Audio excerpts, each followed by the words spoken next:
The Innovators Network.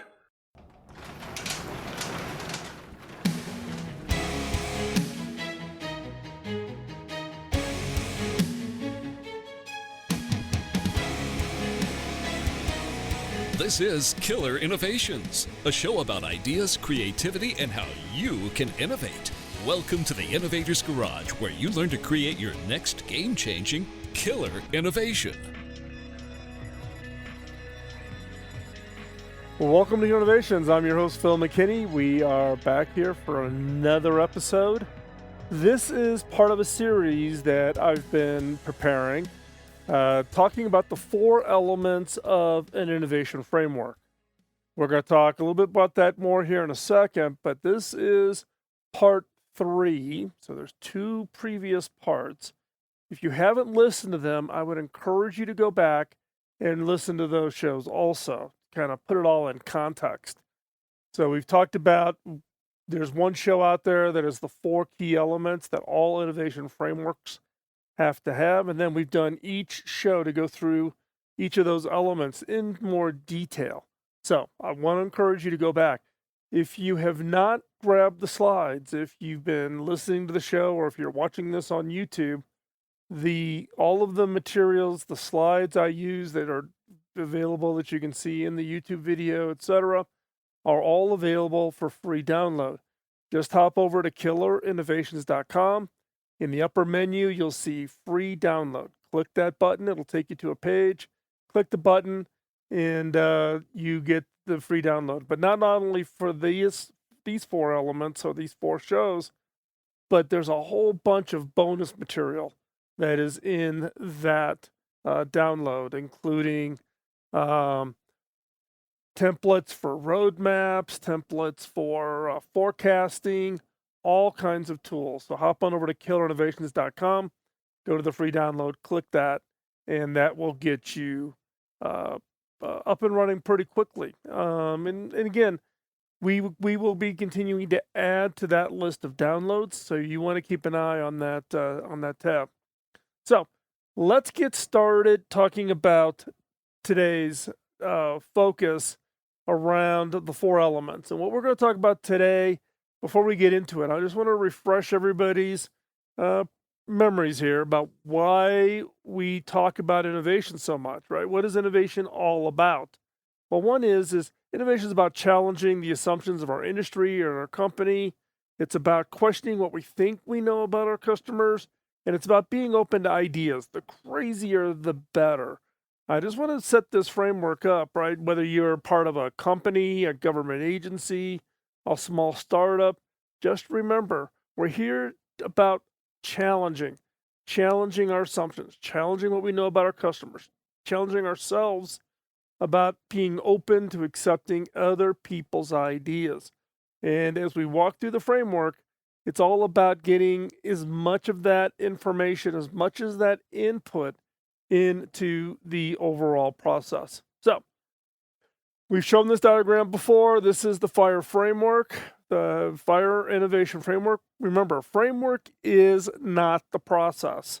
The framework defines the elements that you need to structure your processes around.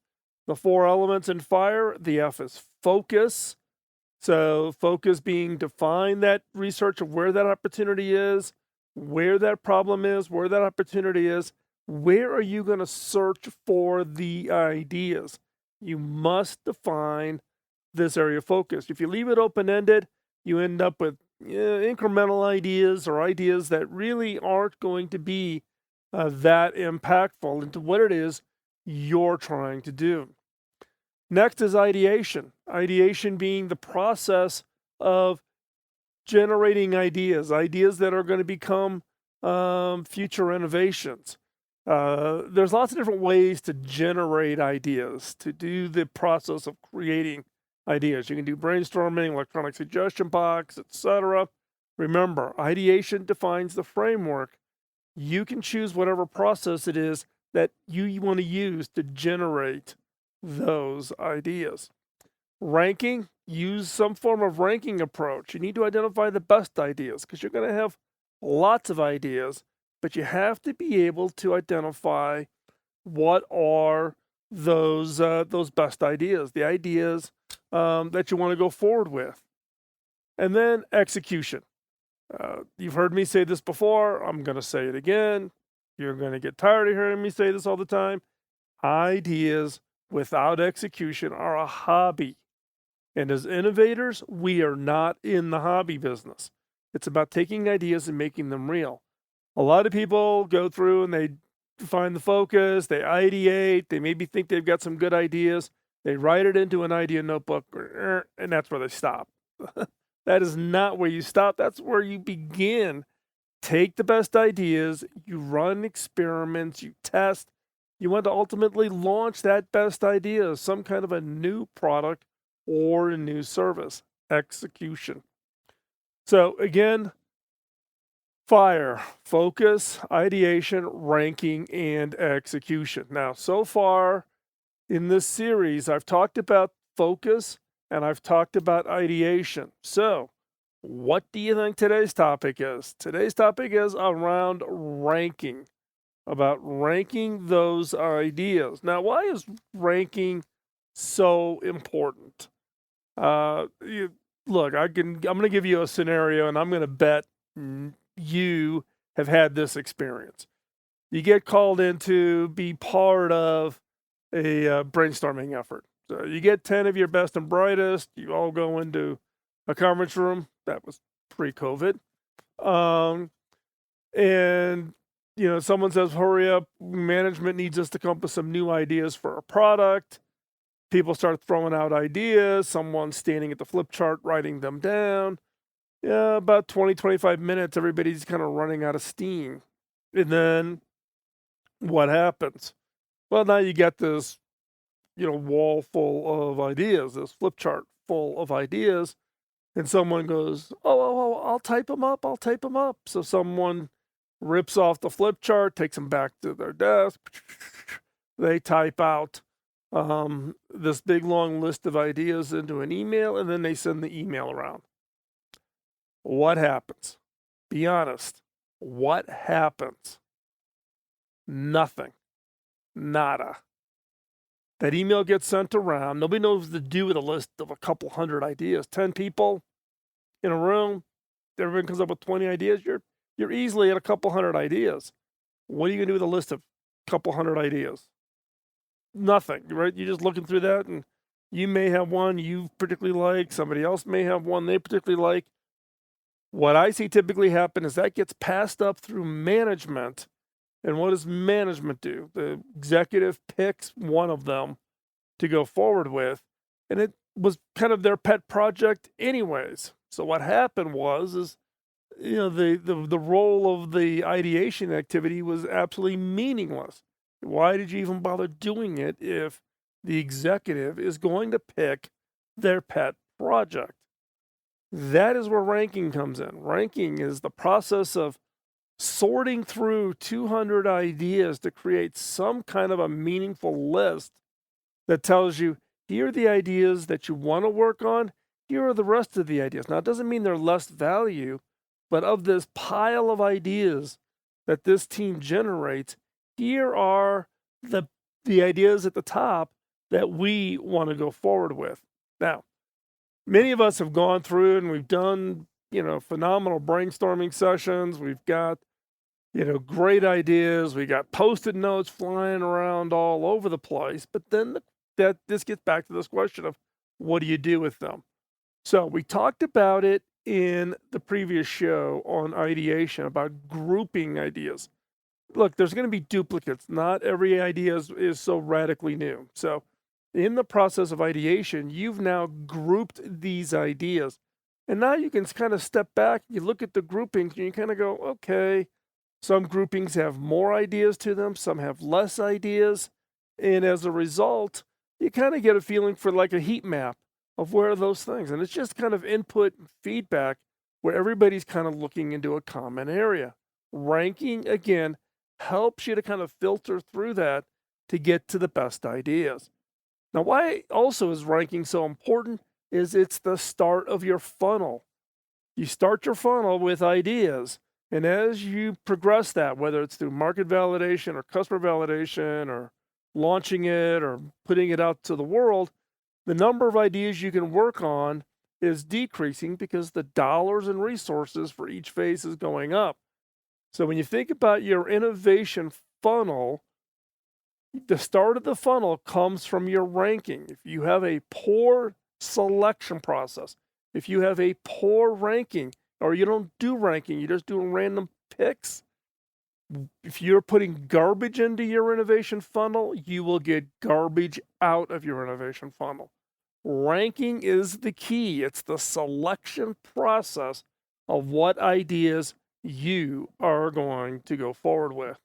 So, when we come back, we're going to pick up this conversation and start talking through different ways to rank. How do you get through the process and picking the best ideas that you want to go forward with?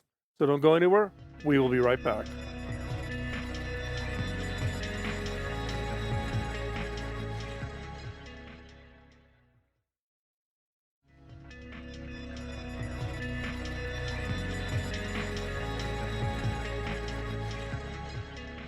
Welcome back to Killer Innovations. We are continuing our conversation here in this segment around ranking and why ranking is so important. As we talked about previously in the show, ranking becomes critical to selection of the ideas. If you do a poor ranking process, you end up with garbage in your innovation funnel, and garbage in equals garbage out. If you are struggling with your ability to really create high impact, game changing innovations through your innovation funnel, go back and take a hard look at your selection process. How are you picking the best ideas? And we're going to walk through a couple of different ways to do ranking that I've used for, in some cases, 20 years that have worked very, very well for me. So let's get started. So, when we think about ranking, there's a couple different ways to do it, but the purpose really is to identify the best ideas to execute, to kind of filter out that, the really top best ideas up to the top of that list, and that allows you to then select, commit, start experimenting, and moving those ideas forward.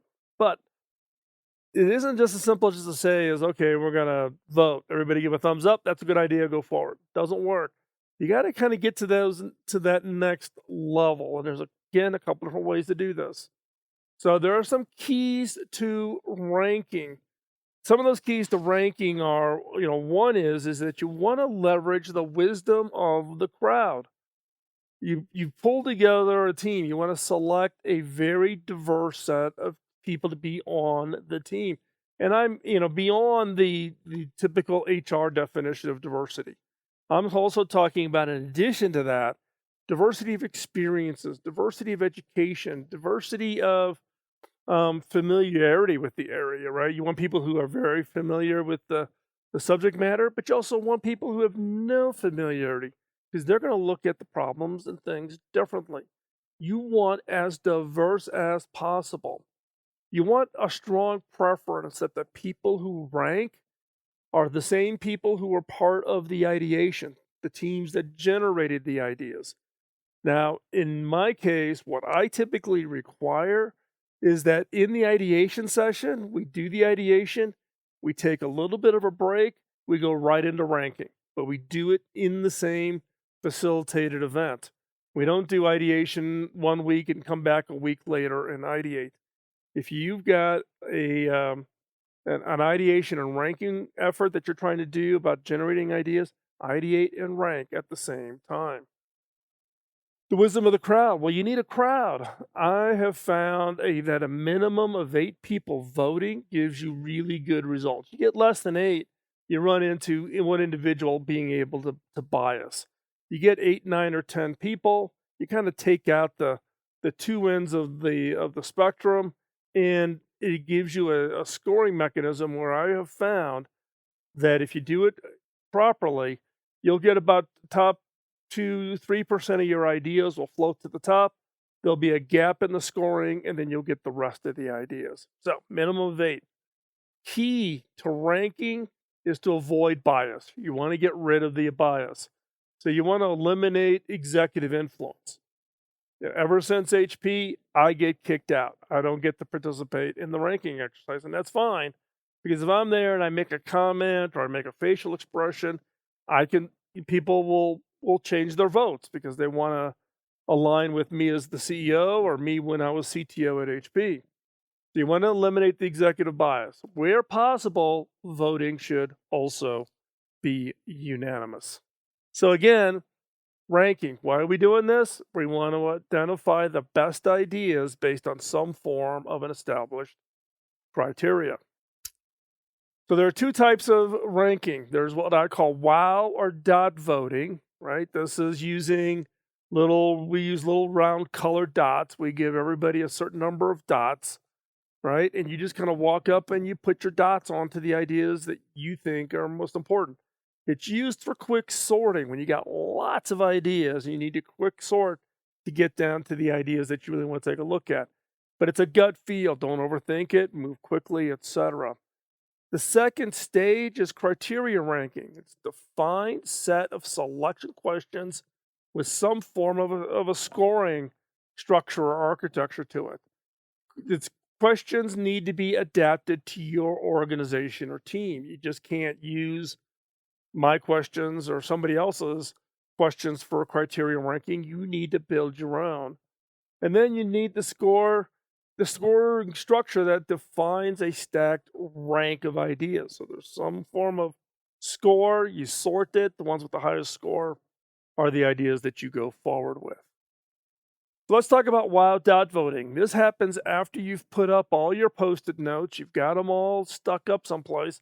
You give everybody a certain number of dots and you let them loose. Now, how do you let them loose? Here's the process. 15 minutes, keep it really, really fast. Rule number 1, no talking. No talking allowed. Each person gets 4 dots. A dot is that you've had a wow. You read that or you heard them when they were grouping it or posting it and you go, wow, that's a really cool idea. That's a wow. Put a dot on it. In this case, we gave out 4 dots. Place all 4 of your dots. Now, you can spread them around. You can put all 4 of your dots on one idea, right? You don't want to overthink it. You want to move quickly. You want to get those ideas up there and posted. And do not move other people's dots. You're voting on the idea, not the group. Remember the group? You take a bunch of ideas, you write a circle around it, and you name it. You're voting the idea, so you're voting on a particular post-it note. You're putting a dot right onto that post-it note. You're voting for the idea, not for the group. Do not move other people's dots. I know what you're saying. Why would anybody ever do it? It happens in every facilitator workshop I teach. Someone goes, oh, they didn't mean that. They meant this. And they touch and they move other people's dots. Do not move other people's dots. At the end of all of this, you want to sit back as a team, 8 to 10 of you, look at it, and select the 4 to 5 ideas that have the most dots. 4 or 5 that have the most dots. So let's step back. That one got 5 dots, that got 3 dots, a bunch of votes got 2 dots, 1 vote got 6 dots. Pick the top 4 or 5 ideas that have the most votes. This is a first level filtering. You're using your gut. You're looking at it as a wow. Put your dots. Step back after the team is done with their dot voting and pick and select the top 4 or 5 ideas. Why are we picking the top 4 or 5 ideas? Because those are the ideas that we are going to go forward with the next step of ranking, which is criteria ranking. So when we come back, we're going to dig deep onto what criteria ranking is and how you can do it to get to your best ideas.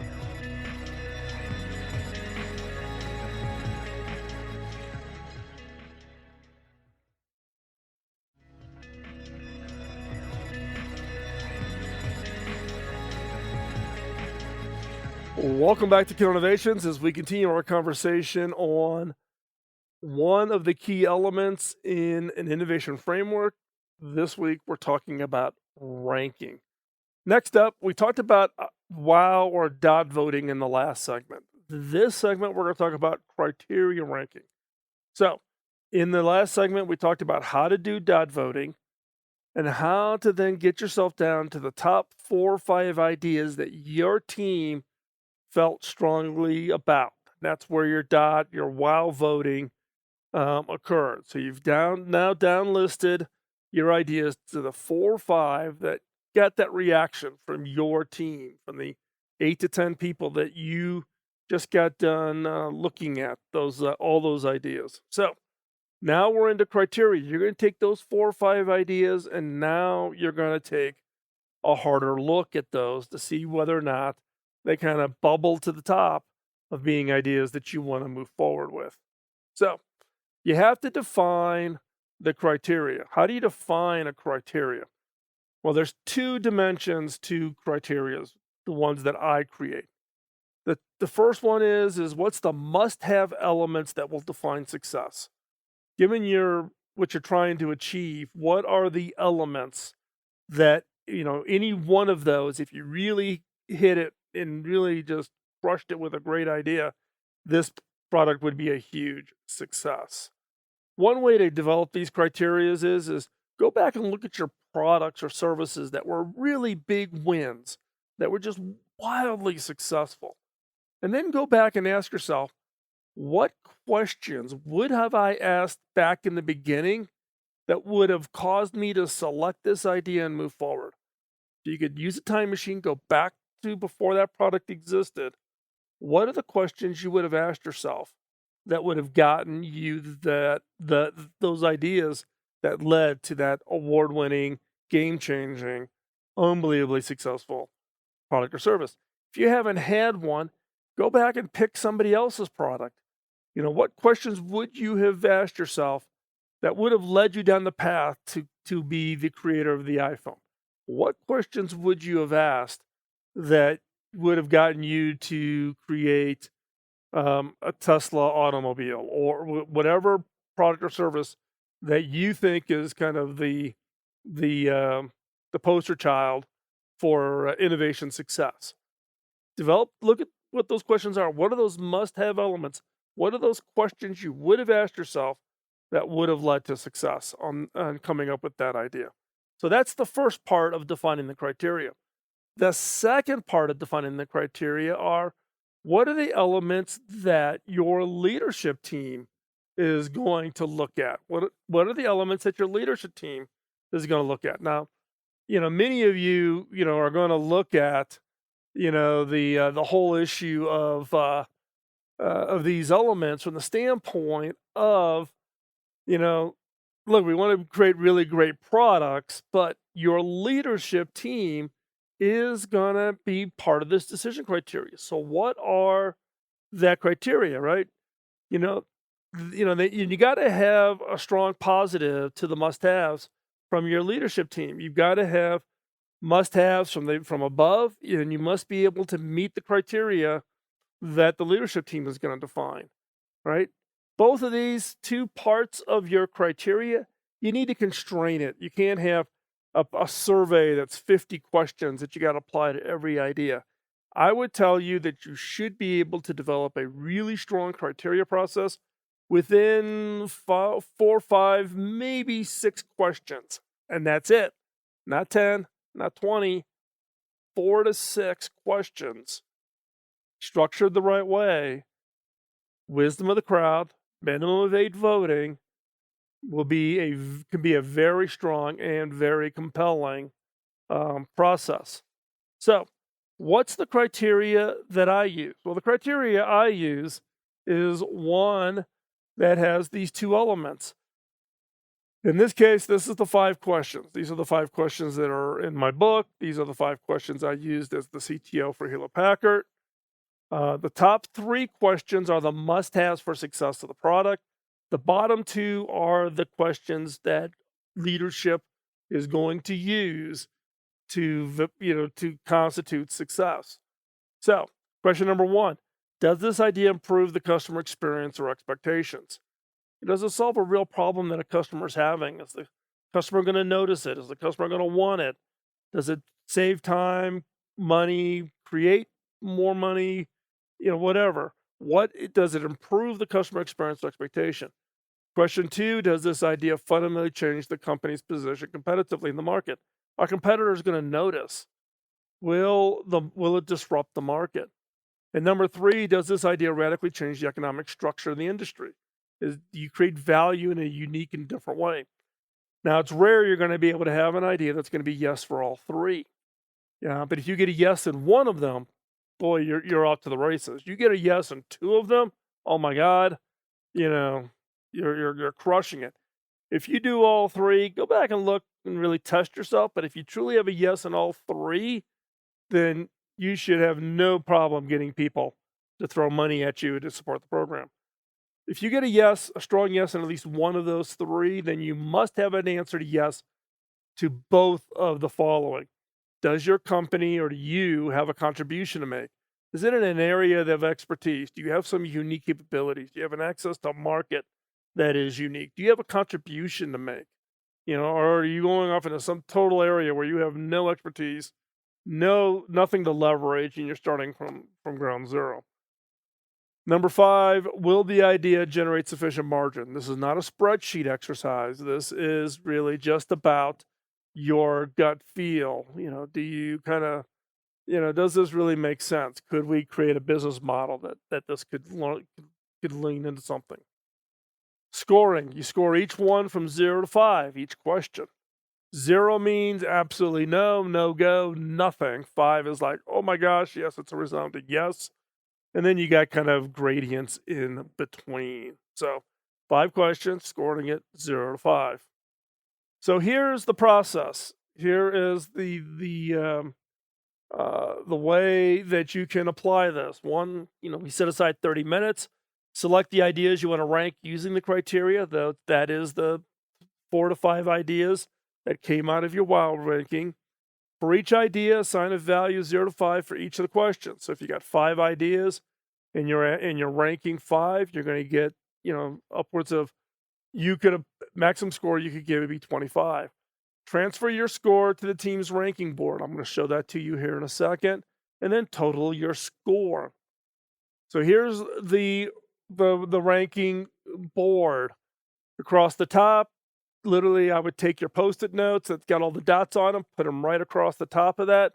Down the left are the questions, and then you just simply fill in the board. And the way to do that, just a reminder, these are what the questions really mean. Less important, if you can read the questions, just score it the same way across all of the ideas. And this is what your scoring page will look like. So everybody can walk up and write their number, or everybody scores it on their individual sheet and they transfer it to the team score. So you put everybody's individual score up, you total it by the box, and then you total it down to the bottom. So in this case, we have an idea, let's say the first one, idea number 1, gets a score of 78, idea number 2 gets a score of 68, and you just do the same thing, 3 or 4.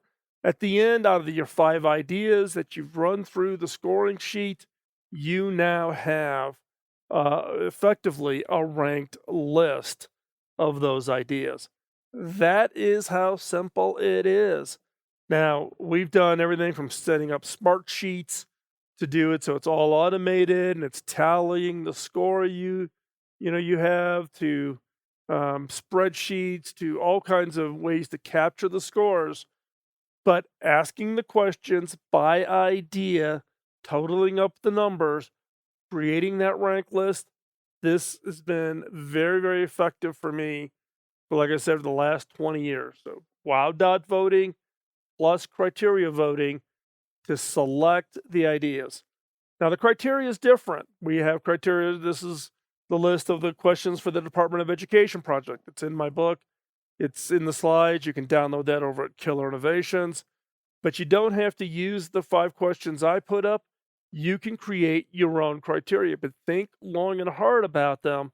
That is critical to making sure that you do good selection for good ideas that lead to great game-changing breakthrough killer innovations. We'll be right back after this break.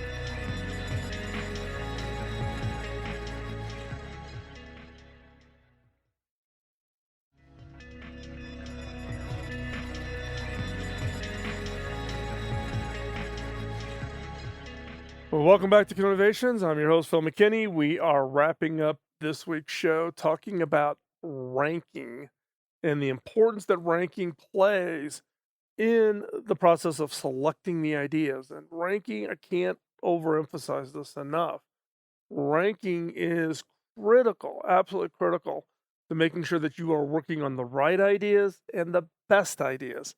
Otherwise, you're just randomly choosing ideas, and what are the odds of success when you are just randomly scattering all over the place and just trying anything and everything? It will be near zero.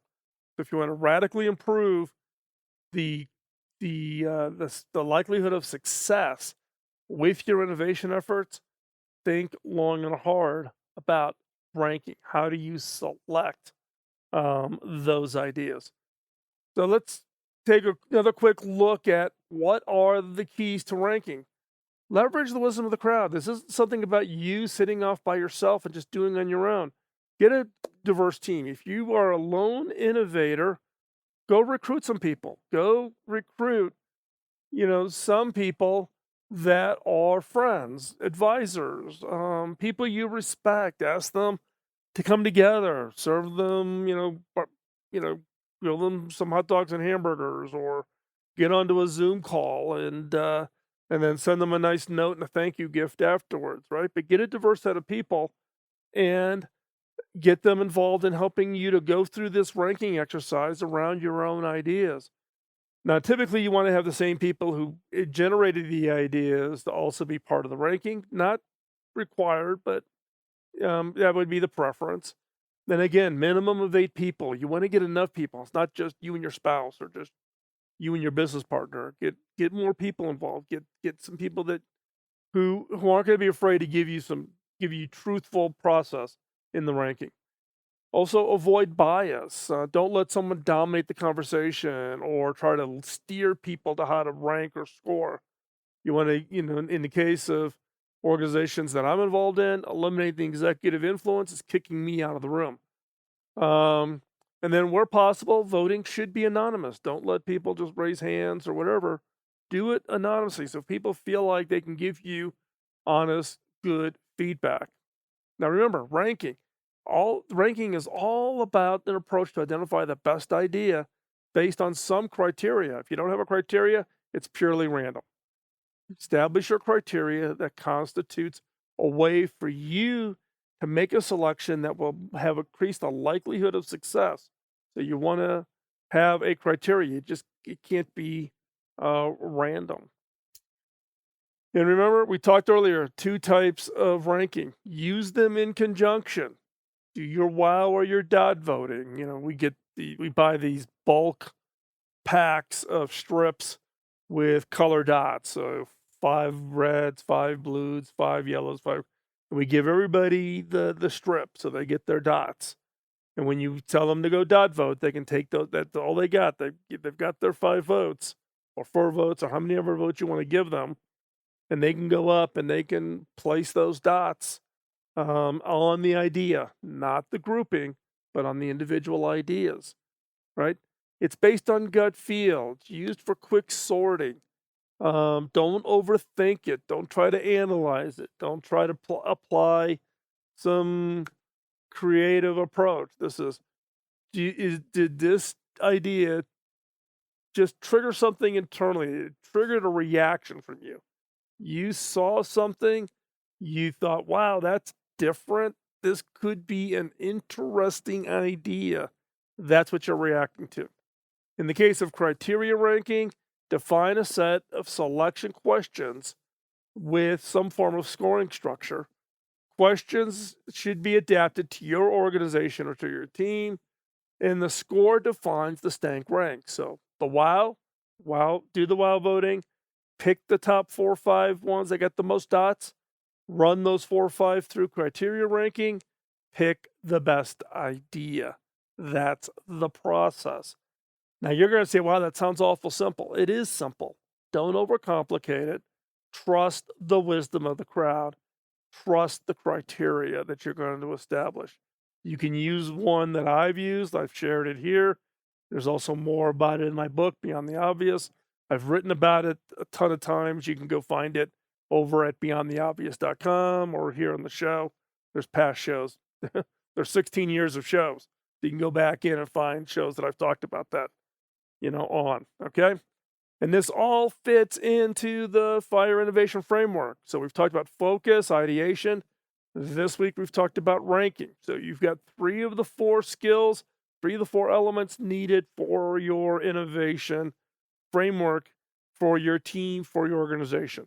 In the future, we will talk about execution, and that will give you the entire construct of the FIRE framework. And there are literally north of 2,000 organizations that use the FIRE framework. So this is one that has been proven quite successfully. So with that, we're going to wrap up today's show. Really appreciate you taking time out of today's schedule. If you want to experience FIRE from the standpoint of actually running it with your own ideas, with your own team, check out the Disruptive Ideation Workshop. You can just go to disruptiveideation.com, click the button, put your information in. The Innovators Network, which is a network of chief innovation officers and innovation leaders, not consultants. These are people who live it and do it every day, day in, day out. People who've got real experience can come out to your organization, run an ideation and ranking exercise with you, and therefore your team learns the process, and then you can be off and running and off on your own and take advantage of it. So check out disruptiveideation.com. And if you want to contact me, reach out to phil@killinnovations.com. You've got the blog and the podcast. Hey, if you want to get connected, text the word innovation to 44222, or you send an email to innovation@killerinnovations.com. That will get us connected and also help me keep you updated on all the latest that we are doing here and upcoming shows and workshops that we will be, or I will be teaching, or the Innovators Network will be teaching. So one more favor. If you like today's show, tell somebody about it. Post a ranking, give us a score over on iTunes or Spotify or iHeart or wherever you listen to your podcast. That helps us get the word out, and it helps me pay it forward, which is my obligation to my early mentor. And with that, have a great week. Go out and create some killer innovations. Bye-bye.